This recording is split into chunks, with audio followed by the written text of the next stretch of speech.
Hi, I am Whitney Trevino, and I'm doing the reflection piece of my video for Lamar University. I had a interview yesterday for the master schedule with my mentor and principal, Linda Solis from Wedgeworth Elementary, and I'm going to go through the reflection part and the questions that were asked. I feel like overall the meeting went really well. I asked the questions not only that were given to me in our example lesson for week 4, but also questions that I had thought about along the way that I felt were important in learning or making the master schedule. The first question on here says, what went well? Well, like I stated, I feel like the meeting went well. I feel like there's a lot of information that goes into the master schedule. What went well, one thing is that my principal was saying how there was a guide for her to go off of. There was an original master schedule already made, and that was easier for her going into it. So I feel like I'm not sure if that's something that's normal or if they're all, she came to this school from another district, and she also stated that the master schedule was also made for her there as well. Obviously, you have to tweak it and make changes according to the needs of your students or teachers or both. But overall, I feel like the meeting went well, and it was very well informed. Like, there was a lot of information that I never would have known. One question states, what would you change?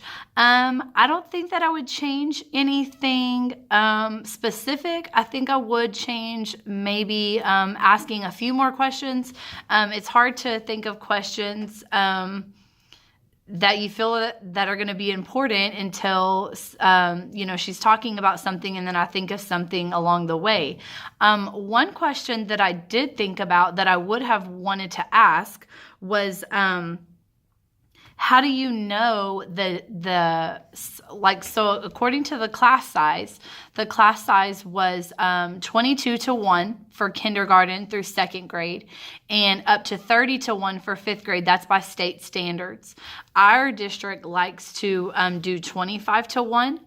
So my question would have been, how do you know what staff and teachers the amount of staff and teachers that you're going to need when you go into the new year? Let's say we start school on August the 14th.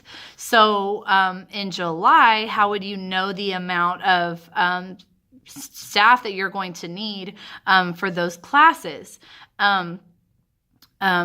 Listening to her talk to another student from Lamar University at another point in time, I know that kindergarten, which she teaches kindergarten is that's one of the hardest things about the master schedule.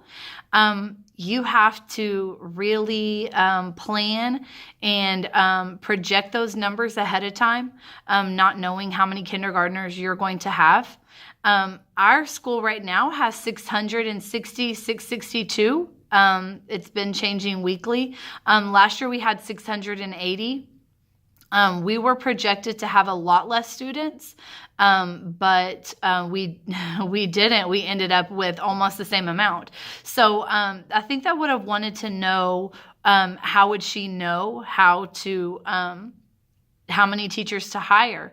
I know, for instance, at the beginning of this year, they had hired we have 6 kindergarten teachers. They had hired a 7th kindergarten teacher based on the projected numbers.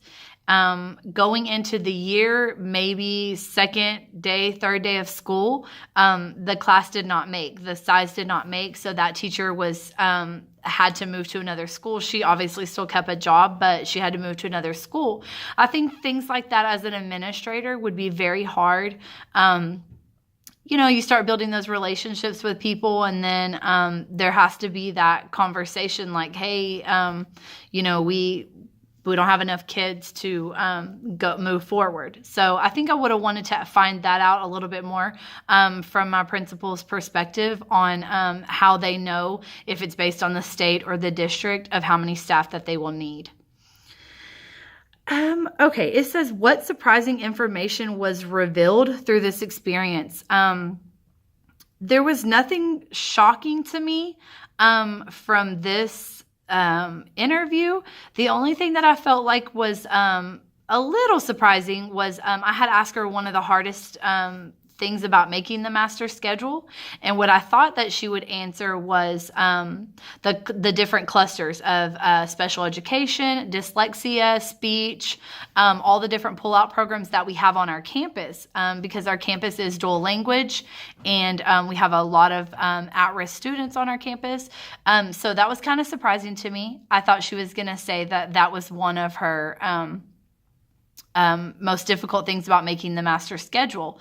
I know that that was one of the most difficult things for fifth grade this year, because we had a high number of special education students in our classes, and several weeks into the school, several months into the school, we had to do a lot of rearranging. They said that our numbers were too high for the special education population.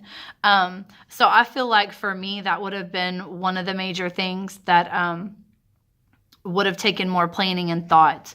I do like how in the meeting she said that she is very collaborative about her master schedule. She pulls in our vice principal. She pulls in the PE teacher, which has also been a PE teacher and a coach on our campus alone for like 17 years. And then she pulls in maybe lead teachers or somebody from the dual language program to help with the decision making. I thought that that was very important, because going into it, you're not going to see all the different changes and stuff that have to be made. And I think that it is very good to help delegate that responsibility to other people to help you in making the best decisions to serve our students. Okay, it says, how will this experience transform your practice as a school administrator? I just think that there was a lot of good knowledge in this, and I feel like experience is the best procedure for when you're working at a school. Looking back, this is my 5th year to teach. So looking back as a first year teacher, I never would have made it without that experience in the classroom. And I think that that's vital. All the practice logs and all the practice examples that we need to do. I mean, having the master schedule, just hearing those things clearly, that it takes a lot of time and a lot of preparation.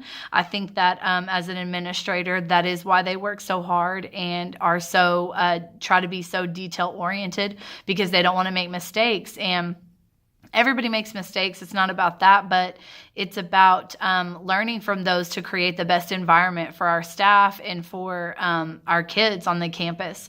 So I think that's just going into it. I think that I will definitely take it seriously about how much time and preparation that it takes. Thank you.